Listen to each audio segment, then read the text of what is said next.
اعوذ باللہ من الشیطان الرجیم بسم اللہ الرحمن الرحیم۔ موضوع الدرس فی فضائل سیدنا معاویہ رضی اللہ تعالی عنہ وارضاہ فی الوعظ والارشاد۔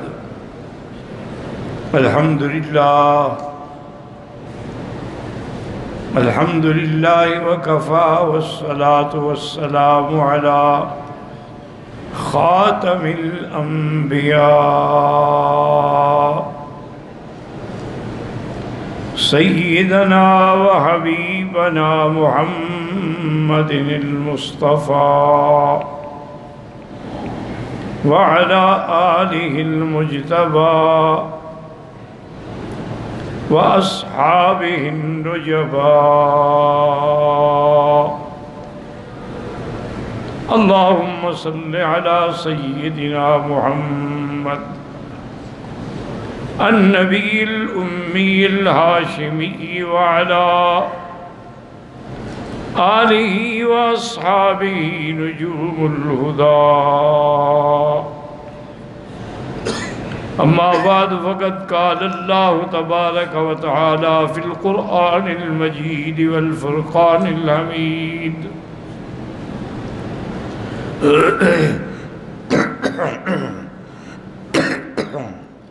اعوذ باللہ من الشیطان الرجیم، بسم اللہ الرحمن الرحیم۔ والسابقون الاولون من المہاجرین والانصار والذین اتبعوهم بإحسان رضی اللہ عنہم ورضوا عنہ۔ قال النبی صلی اللہ علیہ وسلم اللہم اجعلہ ہادیا مہدیا واہد بہ، او کما قال النبی صلی اللہ علیہ وسلم۔ قال النبي صلى الله عليه وسلم اللهم علمه الكتاب ومكنه البلاد، أو كما قال النبي صلى الله عليه وسلم۔ صدق الله العلي العظيم وصدق رسوله النبي الكريم، ونحن على ذلك لمن الشاهدين ومن الشاكرين، والحمد لله رب العالمين۔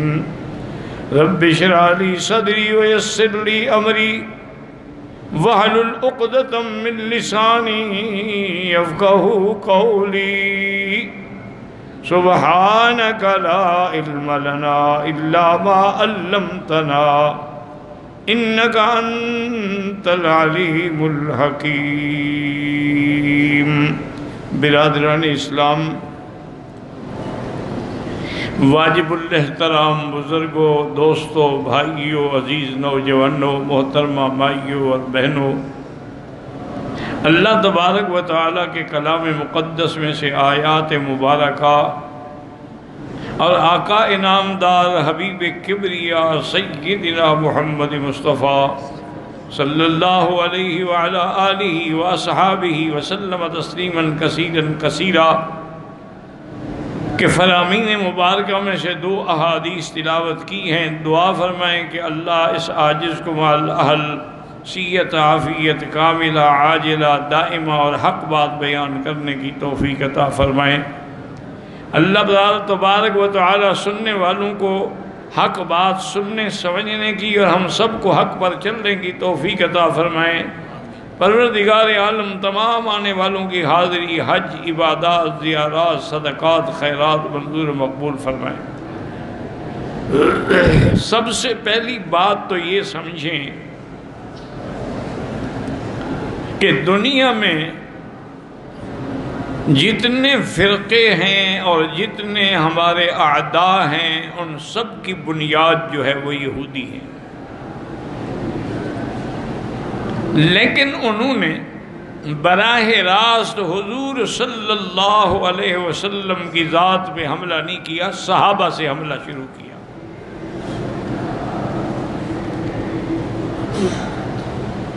اس کی وجہ یہ ہے کہ دین اسلام کے گواہ جو ہیں وہ صحابہ ہیں۔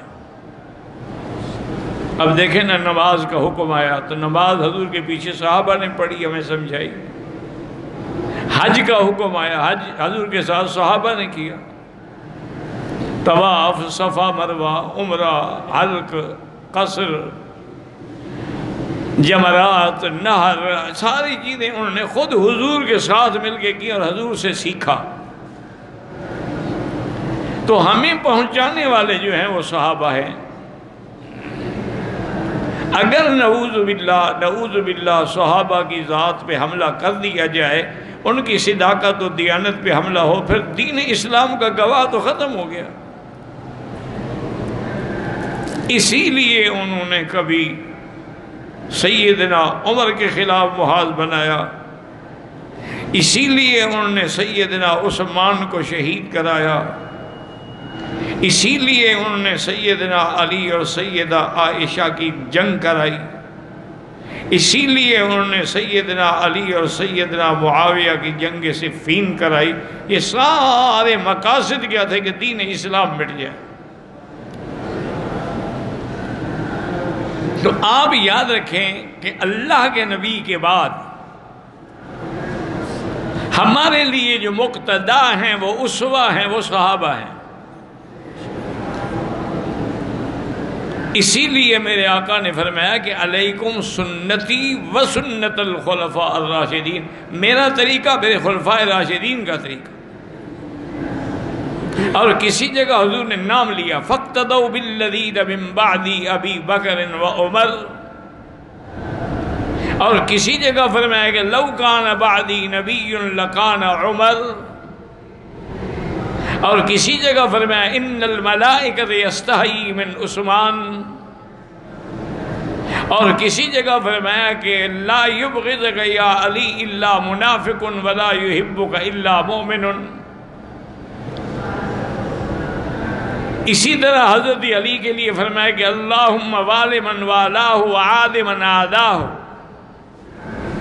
حسنین کریمین کے لیے فرمایا کہ انہما ریحانایا فی الدنیا، وہ میرے دو پھول ہیں دنیا میں۔ اور آخرت میں فرمایا ان الحسن والحسین سیدا شباب اہل الجنہ۔ یہ ساری توصیف کرنے کا مقصد کیا تھا کہ کسی کے دل میں صحابہ کے لیے کوئی میل پیدا نہ ہو۔ اب یاد رکھیں کہ اگر صحابہ سے کوئی غلطی بھی ہو جائے تو اس غلطی پر بھی ہمیں بحث کرنے کا کوئی حق نہیں، چونکہ اللہ نے ان کو معاف کر دیا ہے کہ رضی اللہ عنہم ورضوا عنہ۔ اس سے بڑی لڑائی کیا ہوگی حضرت علی اور حضرت معاویہ کی؟ لیکن فرمایا قتلانا و قتلاہم فی الجنہ، ہمارے یا ان کے جو بھی قتل ہوئے ہیں سب جنتی ہیں، چونکہ ایک اجتہادی خطا ہے، اور مجتہد جب غلطی کرے پھر بھی اس کو اجر ملتا ہے۔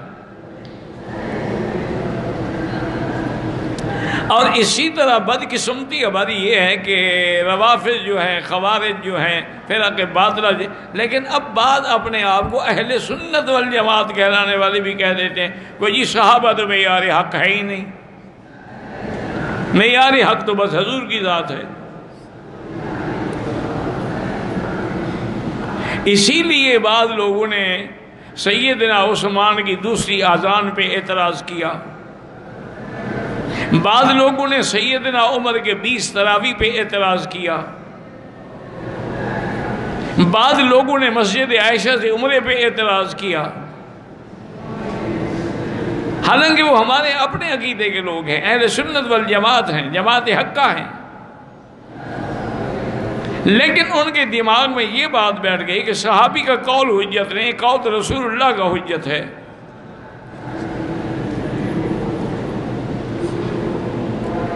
اسی طریقے سے سیدنا معاویہ کے بارے میں بے انتہا پراپگنڈا کیا گیا کہ جی سیدنا معاویہ نے خلافت نبوت کو ختم کر کے ملوکیت کی ابتدا کی، حتیٰ کہ کتابیں لکھی گئیں خلافت و ملوکیت کے نام سے،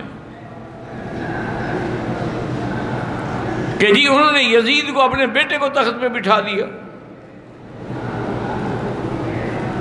بظاہر لوگ سمجھتے ہیں کہ ہاں بھائی یار بات تو ٹھیک ہے یار، حضرت ابو بکر نے بھی بیٹے کو نہیں بٹھایا، حضرت عمر نے بھی بیٹے کو نہیں بٹھایا، حضرت عثمان نے بھی بیٹے کو نہیں بٹھایا، لیکن وہ یہ بھول جاتے ہیں کہ حضرت علی نے تو بیٹے کو بٹھایا، حضرت حسن کو۔ اگر بیٹے کو خلافت دینا گناہ ہے تو وہ گناہ تو حضرت علی نے بھی کیا ہے،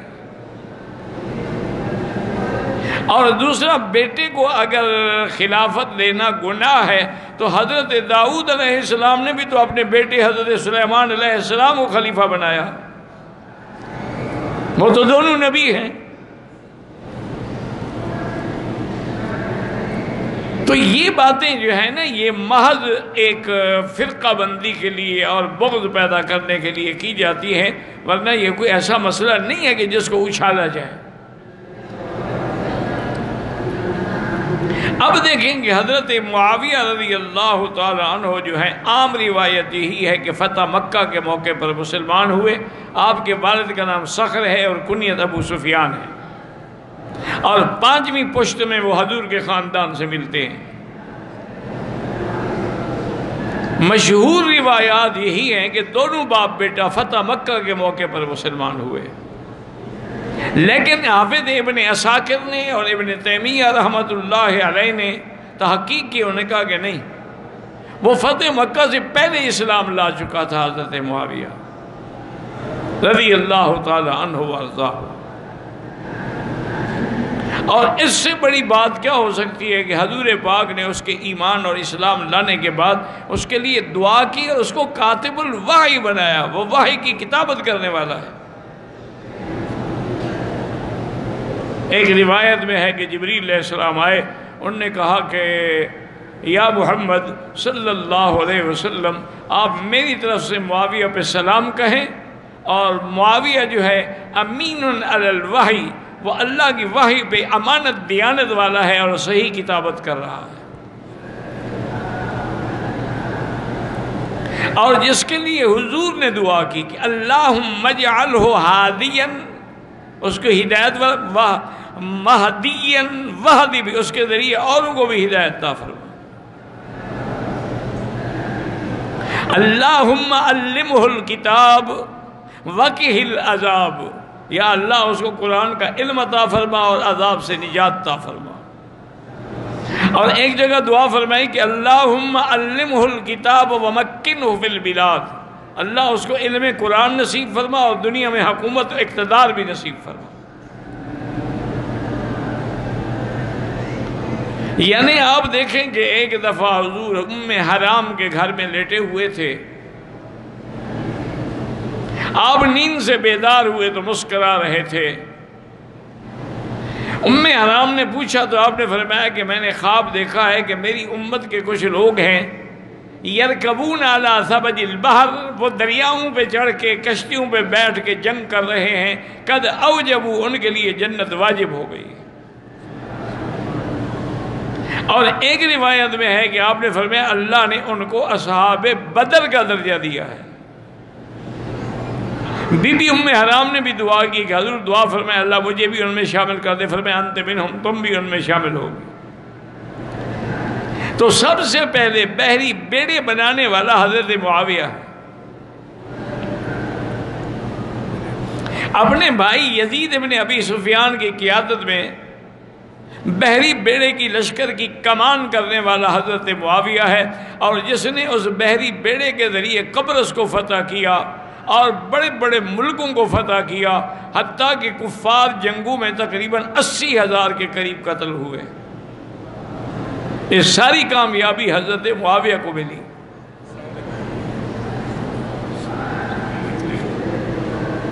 حضرت معاویہ رضی اللہ تعالی عنہ یعنی ان لوگوں میں ہیں کہ جن کی جنت کے بارے میں حضور نے فرما دیا، اور حضرت معاویہ کو حضرت صدیق نے بھی گورنر رکھا، اور آپ کے بعد حضرت عمر نے بھی آپ کو دمشق شام جیسے بڑے صوبے کا گورنر رکھا۔ حالانکہ حضرت عمر 3 سال سے زیادہ گورنر نہیں رہنے دیتے تھے، یہ واحد امیر معاویہ ہیں جو تقریباً 19 سال گورنر رہے۔ آپ ہمیشہ اور حضرت عثمان نے تو آگے اردن، فلسطین اور باقی علاقہ جو تھا وہ بھی حضرت امیر معاویہ کی قیادت میں دے دیا، اور حضرت معاویہ کے حق پہ ہونے کی بات یہ ہے کہ حضرت حسن نے ان کے ہاتھ پہ بیعت کی اور ان کو خلیفہ مانا۔ اگر نعوذ باللہ وہ خلافت کے حقدار نہیں تھے پھر تو حضرت حسن کی بھی غلطی ہے رضی اللہ تعالی عنہ وارضاہ۔ حضرت معاویہ رضی اللہ تعالی عنہ بڑے لحیم شہیم اور بڑے خوبصورت انسان تھے، اور بڑا آپ کے چلنے میں، کھڑے ہونے میں، بیٹھنے میں آپ کا بڑا وقار اور دبدبا تھا، لیکن بڑے حوصلے والے اور حلیم تھے۔ اتنے اقتدار کے باوجود بھی پھٹے ہوئے کپڑے پہن لیتے تھے۔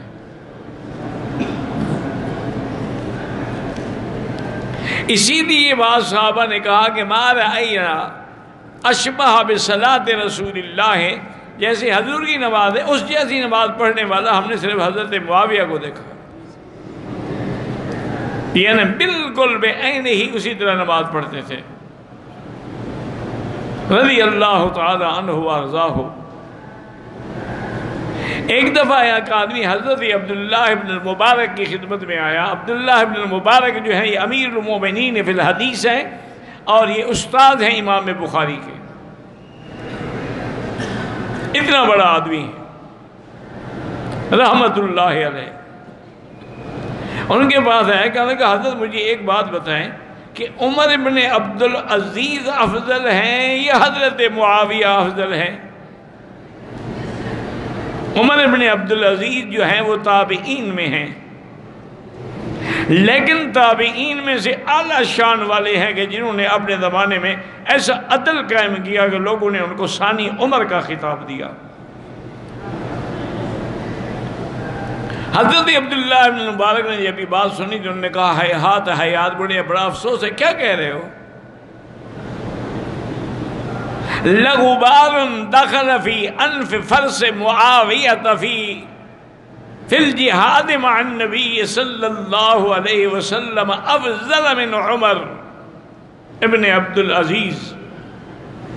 اور میں کہ حضرت ابو معاویہ نے جو گھوڑے پہ سوار ہو کے جہاد کیا، اس مٹی اڑ کے جو گھوڑے کے ناک میں میل بنی، عمر ابن عبدالعزیز تو اس میل کا مقابلہ بھی نہیں کر سکتے۔ انہو صاحب رسول اللہ صلی اللہ علیہ وسلم، عمر ابن عبدالعزیز کا بڑا مکان ہو لیکن صحابی تو نہیں ہے، حضرت معاویہ تو صحابی ہیں، تو ان کا مقابلہ کیسے کر سکتے ہیں؟ وہ صحابی رسول ہیں رضی اللہ تعالی عنہ وارضاہ۔ اسی طرح سیدنا امیر معاویہ رضی اللہ تعالی عنہ کا جو سب سے بڑا مسئلہ ہے خلافت یزید کا، اس کے بارے میں آپ بات کو سمجھیں۔ حضرت معاویہ نے سوچا کہ پہلے بھی بڑا اختلاف ہوا، جنگیں ہوئیں، نقصان ہوئے، اب میری موت کے بعد بھی ایسے حالات نہ ہو جائیں، اب میں کمزور ہو گیا، بوڑھا ہو گیا، کب تک میں زندہ رہوں گا؟ کیا میں اپنے بیٹے کو اپنی زندگی میں اپنے خلافت کے مقام پہ بٹھا دوں اور اس کے لیے بیعت لے لوں؟ آپ نے مروان ابن الحکم کو بھی خط لکھا کہ ارباب حل و عقد جو ہیں مدینے والے، ان سے مشورہ لیں کہ کیا میں یزید کو خلیفہ بناؤں، اور وہ جو رائے دیں مجھے لکھیں۔ انہوں نے بھی مشورہ لیا، ان سب نے بھی یہی کہا کہ حضرت معاویہ چونکہ بہت بڑے فراست والے ہیں، سمجھنے والے ہیں معاملات کو، اگر بہتر سمجھتے ہیں تو ٹھیک ہے۔ اور جب آپ نے یزید کے لیے بیعت مانگی اور فیصلہ کیا تو اللہ سے دعا کی کہ یا اللہ، اگر یہ میرا فیصلہ ٹھیک ہے اور یزید اس کا مستحق ہے تو اس کی مدد فرما، اور اگر یہ میرا فیصلہ غلط ہے اور یزید اس کا مستحق نہیں ہے تو اس کی خلافت کبھی کامیاب نہ ہو۔ اور جس وقت حضرت معاویہ نے یزید کو خلیفہ بنایا تو یزید کے ایسے حالات نہیں تھے کہ اس کو خلافت نہ ملتی ہے، تو بعد میں بدلا ہے جب اقتدار آیا اس کے ہاتھ میں۔ ورنہ وہ تو جہاد میں شریک رہا، جنگوں میں شریک رہا، بڑا دین پہ چلنے والا، پابندی کرنے والا۔ یہ الگ بات ہے کہ اقتدار آنے کے بعد اس کے دماغ میں تبدیلیاں آنی شروع ہو گئی۔ یہ قاعدہ ہے کہ آدمی جب اقتدار آتا ہے یا دولت آتی ہے تو پھر ایسے حالات پیدا ہو جاتے ہیں۔ بعد میں یزید کے کردار کی کوئی گواہی نہیں دیتا، بلکہ اکثر یہی کہتے ہیں کہ اس کے اخلاق اور کردار ہر لحاظ سے اسلام کے خلاف تھا، حتیٰ کہ اسی کی وجہ سے سیدنا حسین کا واقعہ کربلا پیش آیا، حتیٰ کہ اسی کے اقتدار کی وجہ سے مدینہ منورہ میں واقع حرہ پیش آیا کہ 3 دن کے لیے مدینہ بند ہو گیا۔ ایسے واقعات ہوئے اور بڑے بڑے اس نے جلیل القدر لوگوں کو بلا گناہ پھانسی بھی چڑھایا۔ یہ سارے حالات حضرت امیر معاویہ کی وفات کے بعد ہیں، ان کی زندگی میں یہ واقعات نہیں ہیں۔ اب آدمی عالم الغیب تو نہیں ہوتا کہ میرا بیٹا کل کیا کرے گا، تو اس لیے یزید کا نام لے کے حضرت معاویہ کو نعوذ باللہ گالی دینا جو ہے یہ تو کفر اور فسق ہے، کیونکہ حضرت علی تو قرآن کی اس تیسرے حصے کا شریک ہے۔ والسابقون الاولون من المہاجرین والانصار والذین اتبعوہم بإحسان رضی اللہ عنہم ورضوا عنہ۔ اب صحابہ کی 3 جماعتیں ہیں، ایک سابقون مہاجرین ہیں، ایک مدینے والے انصار، اور تیسرے وہ ہیں جنہوں نے مہاجرین و انصار کی اتباع کی۔ تو حضرت معاویہ تو ان میں ہیں جن نے مہاجرین و انصار کی اتباع کی، ان کے لیے اللہ نے رضا کا فیصلہ فرما دیا۔ اس لیے امام شافعی رحمۃ اللہ علیہ نے اپنی کتابوں میں لکھا ہے کہ بھئی قرآن نے 3 جماعتوں کا ذکر کیا ہے، اب ہم نہ تو مہاجر بن سکتے ہیں نہ انصار بن سکتے ہیں، اب ایک جماعت باقی ہے کہ ہم ان کے غلام بن کے رہیں۔ اگر تم نے انصار و مہاجرین اور صحابہ کی غلامی کا انکار کیا تو پھر جہنم ہے۔ نے کہا چونکہ 3 جماعتیں ہیں قرآن میں، السابقون الاولون، اور دوسرے کون ہیں انصار، اور تیسرے کون ہیں والذین اتبعوہم، اور صرف نتبعوہم نہیں، نتبعوہم بإحسان، یعنی خالص ہو کر ان کی اتباع کریں، کیونکہ صحابہ معیار حق ہیں۔ اسی لیے اللہ نے قرآن میں فرمایا ہے فَإِنْ آمَنُوا بِمِثْلِ مَا آمَنْتُمْ بِهِ، ایمان لاؤ جیسے صحابہ ایمان لائے۔ تو صحابہ تو ایمان کا نمونہ ہے، وہ تو ایمان کے لیے نقش ہے، اور صحابہ ہی ہیں جنہوں نے الحمدللہ ثم الحمدللہ اللہ کے دین کی امانت کو سنبھالا اور پوری دنیا میں دین پہنچایا۔ آخر حضرت عمر رضی اللہ تعالی عنہ 60 ہجری میں آپ تقریباً 22 رجب کو آپ فوت ہوئے، اور وہیں دمشق میں آپ کی جنازہ ہوا، اور حضرت ضحاک نے جنازہ پڑھایا اور وہیں وہ دفن کیے گئے۔ اب روافض اور شیعہ نے ایک مذموم حرکت کی ہے کہ 22 رجب کو وہ کونڈے بناتے ہیں اور اس کو کہتے ہیں کہ حضرت امام جعفر کی پیدائش کی وجہ سے ہیں، حالانکہ یہ غلط بات ہے۔ حضرت امام جعفر تو رمضان میں پیدا ہوئے، وہ تو 22 رجب کو پیدا ہی نہیں ہوئے، اصل وہ امیر معاویہ کے بغض میں خوشی مناتے ہیں، اسی لیے انہوں نے 22 رجب کے کونڈے اجرا کیا ہے۔ تو علماء نے متفق علیہ لکھا ہے کہ ان کے اندر شرکت کرنا یا ان کا بنایا ہوا کھانا کھانا جو ہے انتہائی گناہ کا کام ہے اور صحابہ کی دشمنی ہے، لہذا آدمی کو ہر لحاظ سے ان سے احتراز کرنا چاہیے۔ رضی اللہ عنہم ورضوا عنہ واللہ اعلم۔